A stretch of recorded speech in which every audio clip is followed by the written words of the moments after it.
Salut les amis, j'espère que vous allez bien. Aujourd'hui, j'aimerais m'adresser aux parents, les enfants qui ont peut-être pu être victimes d'agressions sexuelles. Je vais faire une série de 3 vidéos sur ce sujet. Et c'est un sujet un petit peu difficile à aborder, mais je pense que c'est extrêmement important parce que c'est tout autour de nous. Et puis, c'est les parents qui, premièrement, doivent prendre conscience de ces choses parce qu'ils sont les premiers responsables de leurs enfants. Et puis c'est ceux qui les côtoient, c'est ceux qui les voient, c'est ceux qui sont capables de repérer des symptômes, qui sont appelés à se battre pour eux, taper du poing sur la table pour leur faire justice. Donc c'est important de comprendre en fait qu'on est dans un environnement propice aux agressions sexuelles et notamment à cause de la pornographie, on l'a vu dans une autre vidéo. Thérèse Argot en parle très bien. Aujourd'hui, il y a une augmentation à cause de la pornographie qui est accessible à tous via un téléphone portable gratuitement. C'est accessible à tous les âges. Et puis un grand frère le montre à son petit frère, un copain à l'école le montre à son copain. Donc même si on est hyper vigilant dans son foyer, eh ben, on ne sait pas ce qui se passe à l'extérieur. Donc il y a une augmentation à l'école des viols, notamment. C'est juste effrayant. Et il y a une augmentation aussi des agressions sexuelles intra-famille. Ça veut dire c'est souvent entre les frères et sœurs. Alors bien sûr qu'il y a l'inceste entre les parents et les enfants, ça c'est dramatique. Mais souvent entre frères et sœurs. Et puis on ne peut pas les accuser de perversion en fait. C'est à cause de la pornographie et de l'extrême facilité à y accéder entre cousins et cousines. Enfin, et puis il faut comprendre aussi qu'un enfant, quand il est exposé à la pornographie, ben déjà il le vit comme une agression sexuelle, hein. Il le vit comme une forme de traumatisme.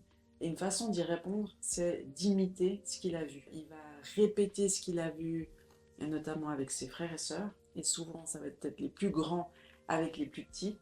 Et puis, même si on a instauré dans notre foyer certaines règles, si on les informe, si on les éduque correctement, eh ben, c'est difficile aujourd'hui d'être absolument à l'abri de toutes ces choses-là. C'est vraiment, vraiment très difficile. Il ne faut pas vous décourager, vous, en tant que parent.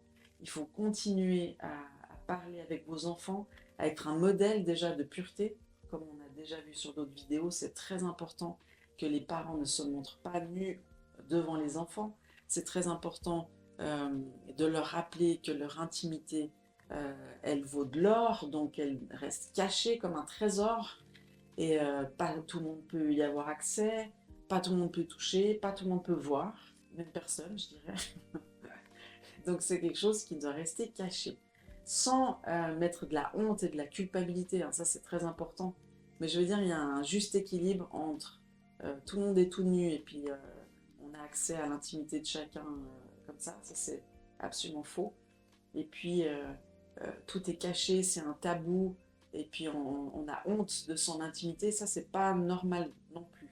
Mais c'est important que l'intimité reste cachée, même entre frères et sœurs. Les parents ne prennent pas des bains avec les enfants. Les enfants, nous, quand on leur faisait faire des bains tous ensemble, vu qu'on a 6 garçons, ben, ils mettaient un maillot de bain. On ne laisse pas des enfants tout nus sur la plage parce qu'ils vont être la proie des regards. Et puis on ne veut pas les exposer. Puis non plus, on dit, ben, c'est pour te protéger en fait qu'on n'expose pas ton intimité. Vous vous dites, non mais Sandra Dubille, elle est complètement arriérée. Moi, j'ai vécu du topless à la plage, et puis j'en suis revenue, dans le sens que dans sa bonté, Dieu m'a montré le chemin en fait de la pureté, à tous les niveaux en fait. Je me suis rendu compte que la culture dans laquelle on est, elle est hyper sexualisée. C'est la façon dont on s'habille, c'est les niveaux d'intimité, les niveaux de proximité, enfin comment dans les douches des clubs sportifs, tout le monde à poil ensemble. Enfin, c'est tous ces endroits en fait qui sont propices aux agressions sexuelles, même quand tu invites des cousins et des cousines à la maison, des copains, des copines à la maison, tu dois faire attention de ne pas les mettre dans le même lit, d'aller voir de temps en temps dans les chambres, enfin tout ça je vous l'ai déjà dit certainement dans d'autres vidéos. Mais en tout cas là je parle de ce sujet-là spécifiquement. Les parents, ils doivent être un modèle déjà de pureté pour les enfants, les enseigner, mais ça ne suffit pas. Il y a des choses qu'il va falloir repérer, et puis on va le voir ensemble euh, dans d'autres vidéos qui vont venir, pour que vous puissiez, parce que c'est ça, hein, même sur la pornographie, on peut enseigner nos enfants. C'est une telle drogue qui est addictive à un tel niveau on doit pas se dire mes enfants c'est sûr ils vont jamais tomber dessus, ils vont jamais en consommer. Il faut se dire mes enfants vont tomber dessus et c'est très probable qu'ils en consomment. Donc il faut que je leur explique en fait comment réagir le plus vite possible pour pas qu'ils tombent dans une addiction. C'est sûr qu'à l'école on va leur montrer des images, même s'ils n'ont pas encore de téléphone, même si ils cherchent pas à en regarder, on va leur en parler, on va leur montrer des images où ils vont tomber par hasard dessus, en faisant des recherches sur internet, etc. Même si tu fais vraiment tout pour éviter la situation, c'est très probable qu'ils tombent dessus. Donc tu dois les avertir en fait. Tu dois leur dire, ben voilà comment réagir si on te montre des images. Voilà comment réagir si tu vois que ça...